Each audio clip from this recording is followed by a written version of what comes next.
नमस्कार, Ayurveda for all मध्ये मी doctor Sheetal Lomte आपले स्वागत करतेय।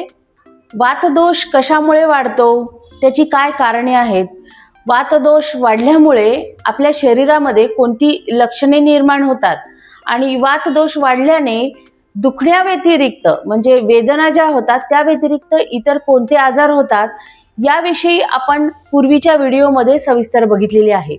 या संपूर्ण व्हिडिओची लिंक तुम्हाला डिस्क्रिप्शन मध्ये आहे, तसेच याची प्लेलिस्ट तुम्हाला व्हिडिओच्या शेवटी मिळून जाईल। तर आज आपण काय बघणार आहोत, तर वातदोष शरीरामध्ये वाढलाच तर त्यावर आयुर्वेद शास्त्रामध्ये काय सांगितलेले आहे। आपल्या शरीरातील तीनही दोष म्हणजे वातदोष, पित्तदोष आणि कफदोष जर नॉर्मल समान अवस्थेमध्ये असतील तर आपण आजारी असे पडत नाही, निरोगी आयुष्य जगतो। पण या तीनही दोषांपैकी एक जरी दोष वाढला तर त्या दोषांचे आजार आपल्याला हे होत असतात, तशा प्रकारची लक्षणेही दिसतात, ज्यामध्ये वाताचे 80 प्रकारचे रोग आपल्याला होऊ शकतात, पित्ताचे 40 प्रकारचे आणि कफदोषाचे 20 प्रकारचे रोग हे आपल्याला होऊ शकतात। समजा आपल्याला अशा प्रकारचे आजार झालेच तर वातदोषासाठी बस्ती, पंचकर्म हे आयुर्वेद शास्त्रात वर्णन केलेले आहे। तसेच पित्तदोषासाठी विरेचन कर्म वर्णन केलेले आहे। कफ दोषासाठी वमन कर्म हे पंचकर्म उपचार वर्णन केलेले आहे। तसेच रक्तमोक्षण आणि नस्य हे देखील पंचकर्म आहेत। दोष जेव्हा कमी मात्रेमध्ये दूषित झालेले असतात त्यावेळेला केवळ औषधोपचार देऊन देखील हे नॉर्मल अवस्थेत आपल्याला आणता येतात, परंतु ज्या वेळेला हे खूप जास्त प्रमाणात वाढतात अशा वेळी पंचकर्म शरीर शुद्धी हे उपचार केले जाते। यालाच पंचकर्म उपचार, शोधन उपचार असे देखील म्हटले जाते। म्हणून हे प्रत्येक दोषाच्या शुद्धीसाठी विशेष असे पंचकर्म उपचार वर्णन केलेले आहेत। तर आज आपण वातदोषावरील चिकित्सा बस्तीकर्म याविषयी सविस्तर वर्णन बघूया। त्यापूर्वी आयुर्वेदा फॉर ऑल या चॅनलला सबस्क्राईब केले नसेल तर सबस्क्राईब करा आणि बेल आयकॉन दाबा, जेणेकरून आपल्याला असेच नवीन व्हिडिओ बघायला मिळतील। तसेच तुम्ही मला फेसबुक पेज आणि इंस्टाग्रामवर देखील फॉलो करू शकता। ज्या वेळेला शरीरातील वातदोष वाढतो अशा वेळी स्नेहन, स्वेदन आणि बस्ती हे उपचार केले जातात। म्हणजे बस्ती कर्म जरी मेन कर्म असले तरी सुद्धा त्यापूर्वी स्नेहन आणि स्वेदन करणे आवश्यक आहे। स्नेहन म्हणजे काय, तर संपूर्ण शरीराला तेलाच्या साहाय्याने मालिश केली जाते।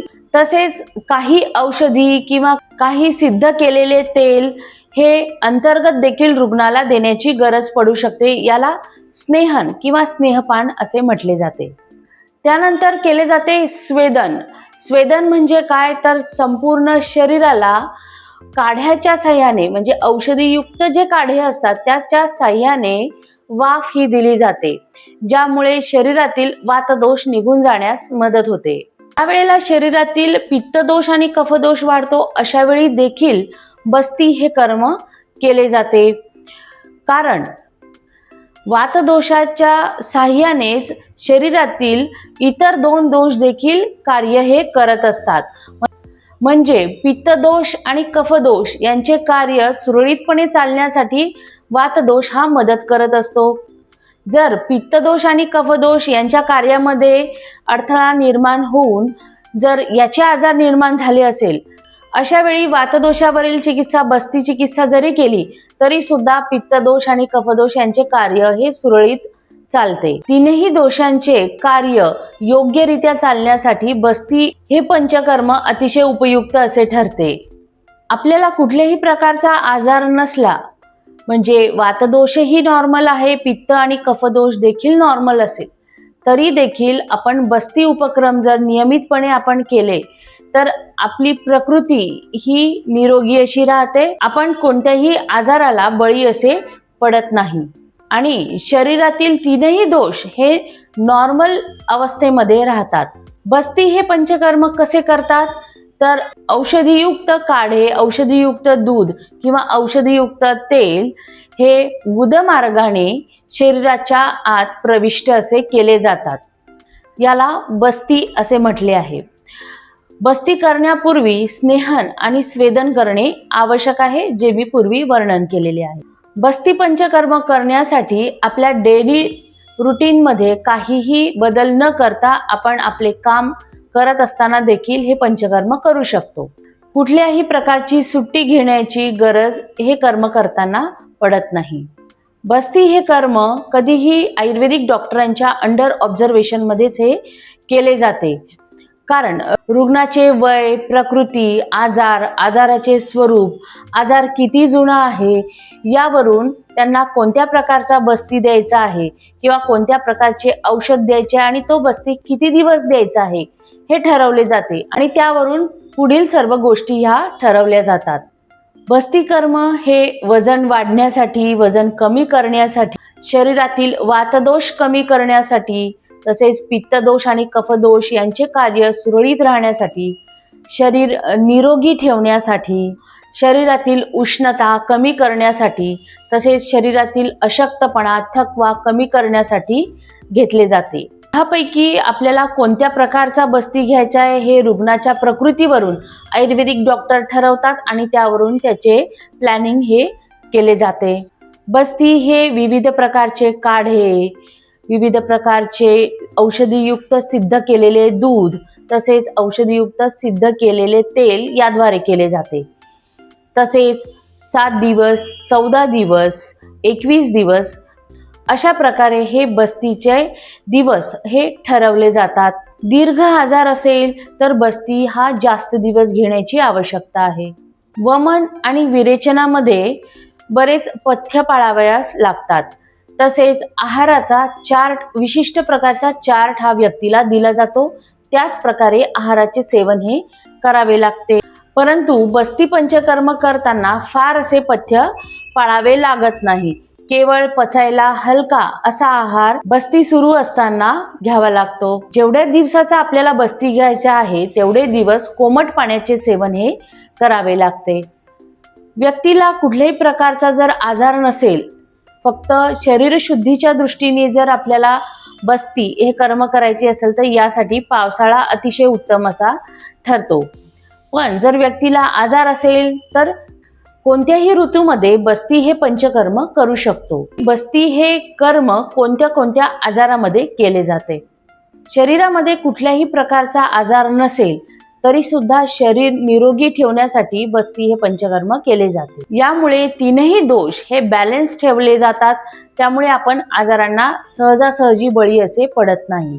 जेव्हा जेव्हा शरीरामध्ये कुठल्याही प्रकारच्या वेदना असतात, म्हणजे जसं कंबरदुखी, पाठदुखी, गुडघेदुखी, सांधेदुखी किंवा सायटिका अशा प्रकारचे दुखणे किंवा वेदना ज्या आजारामध्ये असतात, अशा आजारात आपण बस्ती हे कर्म करू शकतो. ज्या व्यक्तींना कॉन्स्टिपेशनचा त्रास आहे, सहजासहजी मल शरीराबाहेर पडत नाही, अशा व्यक्तींनी जर बस्ती हे कर्म केले तर त्यांचा कॉन्स्टिपेशनचा त्रास दूर होण्यास मदत होते. तसेच ज्यांना लघवीला देखील थांबून थांबून होते किंवा लघवीचा काही त्रास आहे, अशांनी देखील पंचकर्म, बस्ती हे पंचकर्म केले, त्यांचा देखील त्रास हा दूर होण्यास मदत होते. स्त्रियांमध्ये जर अनियमित पाळी असेल किंवा PCODचा त्रास असेल, अशा वेळी जर बस्ती हे पंचकर्म केले तर हा त्रास दूर झालेला आढळतो. पुरुषांमध्ये स्पर्म मोटिलिटी कमी असणे किंवा स्पर्म काउंट कमी असणे हे जर असेल तर अशा वेळी बस्ती पंचकर्म केल्यास मोटिलिटी वाढलेली आढळते, तसेच स्पर्म काउंट देखील वाढलेला आढळतो. पॅरालिसिस, फेशियल पॅरालिसिस, हातापायांची बोटे वाकडी होणे असे जे वाताचे विकार आहे, यामध्ये जर बस्ती पंचकर्म केले तर हे आजार दूर झालेले आढळतात. अंग जखडणे, अंग ताठरणे अशा प्रकारचे जर त्रास असतील तरी देखील बस्ती अतिशय उपयुक्त ठरते. शरीरामध्ये अशक्तपणा असणे, डोळ्यापुढे अंधारी येणे किंवा चक्कर येणे असा त्रास असल्यास बस्ती कर्म अतिशय उपयुक्त ठरते. हातपाय जखडणे, जबडा जखडणे, मान जखडणे असे जखडण्याचे देखील त्रास असेल तर हे त्रास वातामुळे झालेले असतात. अशा वेळी जर बस्ती कर्म केले तर ही जखडण कमी झालेली आढळते. शरीरातील मूत्राशयात किंवा पित्ताशयात जर खडे झालेले असेल, स्टोन झालेले असेल तर अशा वेळी बस्ती कर्म अतिशय उपयुक्त ठरते. झोप न येणे, थकवा येणे, डोळ्यासमोर अंधार येणे, अंग जड पडणे, अशा वेळी देखील बस्ती अतिशय उपयुक्त ठरते. बस्ती घेतल्यानंतर हा त्रास दूर झालेला आढळतो.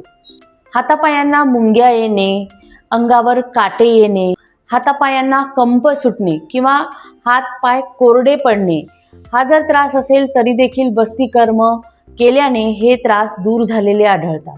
डोळे, कान, नाक, जीभ या ज्ञानेंद्रियाचे कार्य जर सुरळीत होत नसेल, यांच्यामध्ये जर बाधा आली असेल तरी देखील बस्ती कर्म खूप जास्त उपयुक्त ठरते.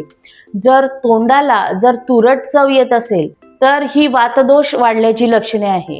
मग अशा वेळी वातावरील चिकित्सा बस्तीकर्म केल्यास ही तुरट चव निघून जाते. तर अशा प्रकारे अनेक आजारांवर एकच उपाय म्हणजे बस्ती पंचकर्म. त्यामुळे जर आपल्याला ह्यापैकी कुठलाही त्रास असेल तर आपण नक्कीच आयुर्वेदिक डॉक्टरांचा सल्ला घ्यावा आणि त्यासाठी योग्य बस्ती कोणती हे त्यांना ठरवता येईल. कारण बस्ती देण्याची पद्धत जरी एक असली तरी सुद्धा त्याद्वारे दिले जाणारे औषध मात्र प्रत्येक वेळी वेगवेगळे असते.